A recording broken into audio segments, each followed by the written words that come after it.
back, and today is actually a special one because over the last week we crossed 100 subscribers.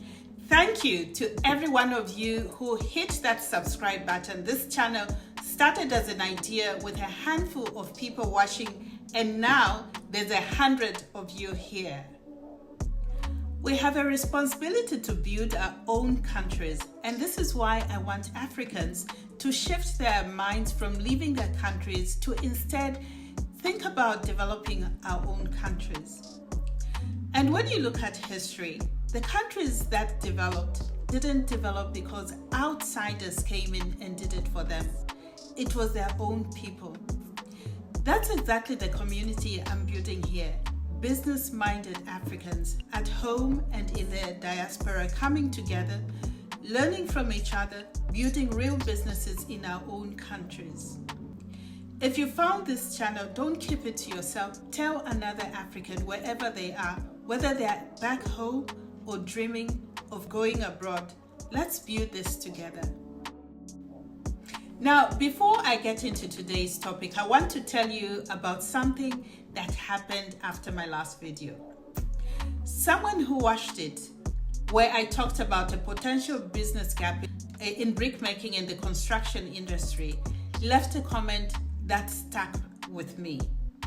They say Zambians who've attempted to get into this business have failed because as soon as the money started coming in, they quickly diverted it into buying an expensive car. And honestly, they're right, but they're blaming the wrong thing. It's not the car that kills the business. It's the fact that nobody was tracking the numbers to know that money wasn't even theirs to spend yet. We keep romanticizing hustle and instinct in this culture, and it's quietly bankrupting good businesses. If you're not measuring, you're not running a business. You're funding your own downfall and calling it success. That comment is exactly why today's topic matters. A lot of entrepreneurs think financial planning is something only big companies need. Spreadsheets, accountants, forecasts.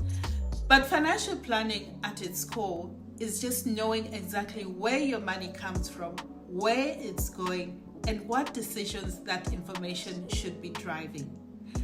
As a data analyst and business coach, that's exactly the gap I want to close for you today. Today, we're on step 11 of our roadmap, financial planning. Let's start with what it actually means. Financial planning is the process of tracking your money, understanding your true costs, setting prices that protect your profit, and preparing for the months when business isn't as good as it is today. It's made up of a few core pieces: knowing your cost per item, separating personal money from business money, setting a minimum profit margin, focusing for slow periods, and deciding how much of your profit gets reinvested versus saved. Let's go back to that brick maker from the comment. Say you've started producing bricks, the orders are coming in well. Financial planning means going beyond, I sell bricks at XY price. It means knowing exactly what it costs to make one brick, the clay, the labor to mold and fire it, the fuel or firewood used in firing, and if they offer transport, the fuel and vehicle wear that comes with delivering to a customer's plot. Only once the cost is known can they see that the money landing in their hands this week isn't profit yet. It's revenue with costs still attached to it, costs that haven't been paid out. Buy the car before you've done that math and you haven't rewarded yourself. You spent money that belonged to next month's clay and firewood. This pattern isn't unique to Zambia alone. Foreign investors spotting a construction boom before local entrepreneurs do, and local entrepreneurs losing the gains once they get in, is playing out in other parts of Africa too. So wherever you're watching from, this example likely applies just as much to you. Let's talk about the benefit of doing this properly. When you know your true numbers, you know the difference between revenue and profit. Money coming in isn't the same as money you actually get to keep. You can price with confidence instead of guessing. You can survive a slow month without panicking. And if you ever want to approach a bank or an investor for capital to grow, having real numbers, not estimates, is often the difference between being taken seriously and being turned away. Now, the drawback of skipping this step entirely, and this is the one that I see most often and the one the comment described perfectly. Personal money and business money sit in the same account or mobile money wallet, so it feels like there's always cash until stock needs reordering, and suddenly there isn't.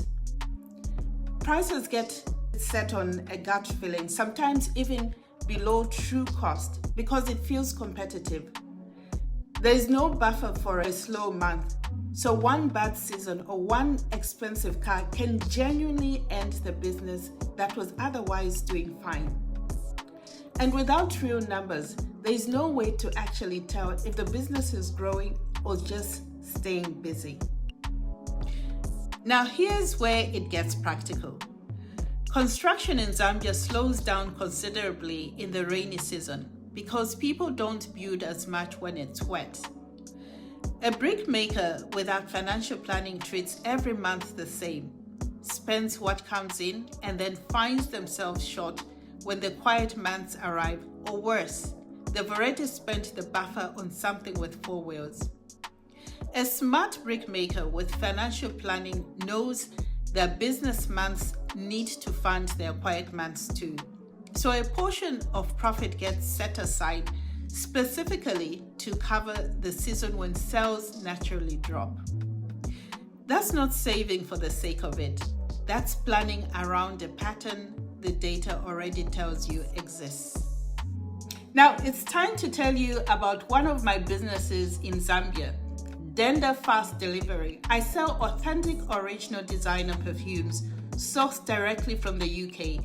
No clones, no imitations. Every single price I sell at is built on this exact process. I know what I pay, I convert it at the real exchange rate, and I account for everything else that eats into that.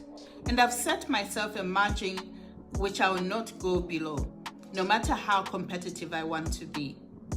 And tracking which perfumes actually sell, not which ones I assume are popular, is exactly what tells me what to restock next. You can order directly on WhatsApp, pay upfront, and I can guarantee you that I will deliver. I'm preparing to order my next stock of perfumes, so drop a comment and let me know your favorite perfume. Financial planning isn't glamorous, and it won't feel urgent until the month it saves you or the month it stops you from buying something you can't afford yet. Once you actually know your numbers, the next question becomes, how do you keep the day-to-day of your business running smoothly? And that's exactly where we are headed next. Step 12 is about operations and fulfillment. I'm Denda, data analyst and entrepreneur. I'll see you in my next video.